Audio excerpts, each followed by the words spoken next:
ဒီနေ့ဆက်လက်ပြီးဖတ်ပြပေးသွားပါမယ်။ဒီနေ့တော့အချိန်ရလို့ပို့ပြီးတော့အရင်နေ့ကထက်ဖတ်ပြပေးသွားပါမယ်။အရင်ဆုံးဘသူမှခမားထက်တာလွန်နေခြင်းမရှိပါတဲ့။ဘသူမှခမားထက်ပိုတာမနေသလိုခမားကလည်းတခြားသူတွေထက်တာလွန်နေခြင်းမျိုးမရှိပါဘူး။တခြားသူတွေနဲ့ခမားနဲ့မတူပါဘူး။ခမားကတမူထူးခြားသူတစ်ယောက်ပါဒီလိုပြောလို့ခမားကတခြားသူတွေထက်တာတယ်လို့ဆိုလိုခြင်းမဟုတ်ပါဘူး။ကိုကတော်သွားလို့တစ်ဖက်သားကညံ့သွားရတယ်ဆိုတာမျိုးမဟုတ်ပါဘူး။ကိုရဲ့ထူးချွန်ထက်မြက်မှုကတခြားသူတွေရဲ့ထူးချွန်ထက်မြက်မှုတွေကိုပျောက်ပြတ်မသွားစေပါဘူး။ပြောရမယ်ဆိုရင်ကိုရဲ့ထူးချွန်မှုကကိုအနီးပါးမှာရှိသူတွေရဲ့ထူးချွန်မှုတွေကိုတောင်တိုးစေပါတယ်။ဘွဲထူးဂုဏ်ထူးရှိသူတွေအရေးပါအရာရောက်တဲ့အဆင့်တန်းတနေရာကိုရောက်နေသူတွေဒါမှမဟုတ်ငွေကြေးပုံမိုကျွယ်ဝချမ်းသာသူတွေကကျွန်တော်တို့ထက်ပိုပြီးတာလွန်နေကျွန်တော်တို့အနေနဲ့လေးစားအတူယူရမယ်ဆိုပြီးကျွန်တော်တို့ရဲ့စိတ်ထဲမှာဆွဲနေအောင်ပြိုးထောင်ခံခဲ့ကြရတယ်။ဒါပေမဲ့အချိန်ကာလကမတူတော့ပါဘူးပြောင်းလဲသွားခဲ့ပါပြီဒီနေ့ခေတ်မှာအရာရာတိုင်းကဖြစ်ပျက်မှုအယမ်းမြန်ဆန်ပါတယ်ဘွဲထူးဂုံထူးတွေအဆင့်တန်းတွေကတိတ်ပြီးအရေးမပါတော့ပါဘူးဥပမာဘွဲရထားတဲ့ဒါမှမဟုတ်ပါရဂူဘွဲကြီးတောင်ရထားတဲ့အလုံးလက်မဲ့တွေဒူးနဲ့ဒေးပါပြီးတော့တချို့သောကမ္ဘာအကျော်အမော်ကုမ္ပဏီကြီးတွေကိုတည်ထောင်ခဲ့တဲ့ပုဂ္ဂိုလ်တွေဟာဘွဲမရသူအထက်တန်းတောင်မအောင်မြင်ခဲ့တဲ့သူတွေလည်းရှိပါတယ်။တခြားတစ်ဖက်မှာတချို့လူတွေကယာရုအဆင့်တန်းတွေလျှော့ကျဆုံးရှုံးနေချိန်မှာတချို့တွေကတော့မြင့်မားတိုးတက်နေကြပါတယ်။ဒီနေ့ခေတ်မှာ Jeff Bezos ဒါမှမဟုတ် Mark Zuckerberg တို့လိုကမ္ဘာအချမ်းသာဆုံးပုဂ္ဂိုလ်အချို့ရဲ့စီးပွားရေးလောကထဲကိုဝင်လာချိန်ဟာနှစ်ပေါင်း20တောင်မရှိသေးပါဘူး။သူတို့တွေကတခြားသူတွေနဲ့တော့မတူဘူးပေါ့။ဒါပေမဲ့ဒီလိုပြောလို့သူတို့ကခမားထက်တာလွန်မြင့်မြတ်တယ်လို့ဆိုလိုခြင်းမဟုတ်ဘူးဆိုတာကိုတော့မှတ်သားထားပါစစ်မှန်တဲ့ self-esteem ဆိုဒီမှာကိုယ့်ရဲ့ထူးချွန်ထက်မြက်မှုအများနဲ့မတူတဲ့တမူထူးခြားမှုတို့ကိုကိုယ်တိုင်သိနားလည်ထားပြီးတခြားသူတွေရဲ့ထူးချွန်မှုတမူထူးခြားမှုတို့ကိုလက်ခံပေးခြင်းဖြစ်တယ်မှတ်ထားပေးပါခမားအနေနဲ့တခြားသူတွေထက်ပိုပြီးတာလွန်နေခြင်းမရှိသလိုတခြားဘသူကမှလည်းခမားထက်တာလွန်မနေပါဘူးနောက်ထပ်အနေနဲ့ဖတ်ပြချင်တာကခမားဖြစ်နေုံနဲ့လုံလောက်ပါပြီ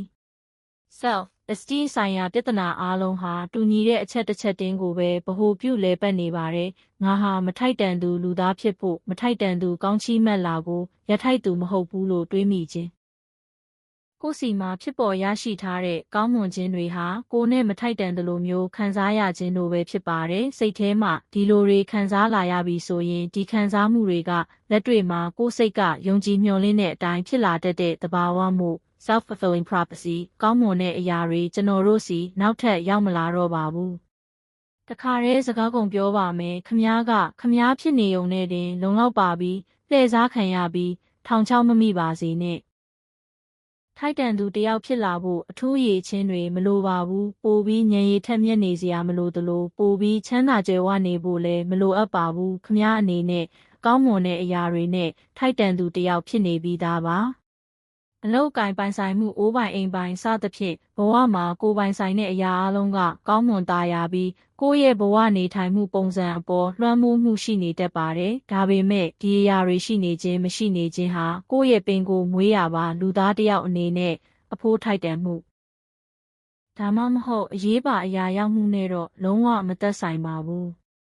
လူသားတစ်ယောက်ရဲ့ပင်ကိုယ်မွေးရပါတန်ဖိုးကိုပိုပြီးမြင့်မားစေဖို့ခမားအနေနဲ့အထူးတလဲအားထုတ်နေဖို့လည်းမလိုအပ်ပါဘူးခမားမှာရှိပြီးသားဖြစ်ပါတယ်မွေးရပါအခွင့်အရေးပါကိုလုံးသမျှအရာတွေကကိုယ့်ရဲ့ပင်ကိုယ်မွေးရပါလူသားတစ်ယောက်တန်ဖိုးကိုမြူတမုံစာမျှတိုးမလာစေသလိုလျှော့လဲမသွားစေပါဘူး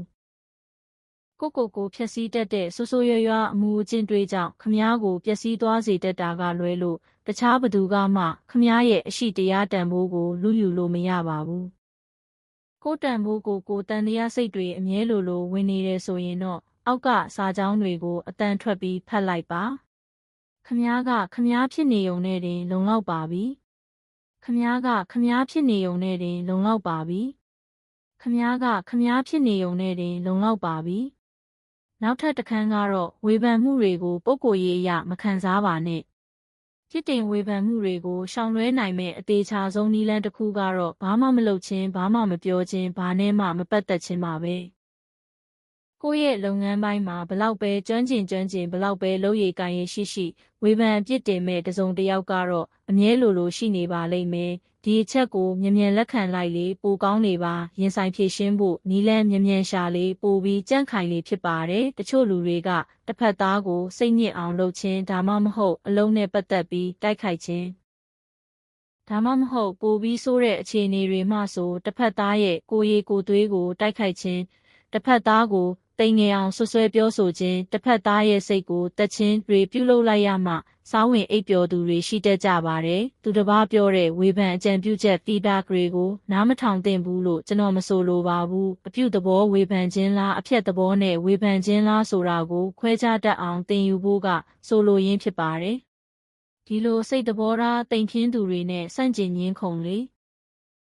သူတို့ဘက်ကပိုပြီးပြင်းပြင်းထန်ထန်ဝေဖန်တိုက်ခိုက်လေပါပဲသူတို့ကိုအကြောင်းပြချက်ပေးလို့မရပါဘူးသူတို့အတွက်ကဝေဖန်ခြင်းဆိုတာကစားပွဲတစ်ခုလိုပါပဲတစ်ဖက်သားကိုစိတ်ထိခိုက်နာကျင်မှုခံစားစေခြင်းယုံတက်နဲ့ဝေဖန်တိုက်ခိုက်ကြတာပါအများအားဖြင့်အဲ့ဒီလိုလူတွေကဘလို့အတန်းစားလဲဆိုရင် self esteem ကင်းမဲ့ပြီးတော့ကိုယုံကြည်မှုမရှိတဲ့လူမျိုးတွေဘယ်အရာကိုမှတီထွင်ဖန်တီးနိုင်ခြင်းမရှိတဲ့လူဒန်းစားတွေဖြစ်ပါတယ်ဒါကြောင့်သူတို့ကိုလူသိစေဖို့လူရသွင်းစေဖို့အတွက်တစ်ဖက်သားကိုပြစ်တင်ဝေဖန်ခြင်းနဲ့ပဲအလွယ်လန်းကိုရွေးလိုက်ကြတာပါသူတို့ကိုတုံ့ပြန်ပြောဆိုနေမယ်ဒါမှမဟုတ်သူတို့ရဲ့ပြစ်တင်ဝေဖန်မှုတွေအပေါ်ကိုကစိတ်ဆိုးဒေါသထွက်နေမယ်ဆိုရင်သူတို့ရည်ရွယ်ချက်ကအောင်မြင်သွားပါပြီကိုကသူတို့ပြောတာတွေကိုလေးနက်ခံစားနေရတာကို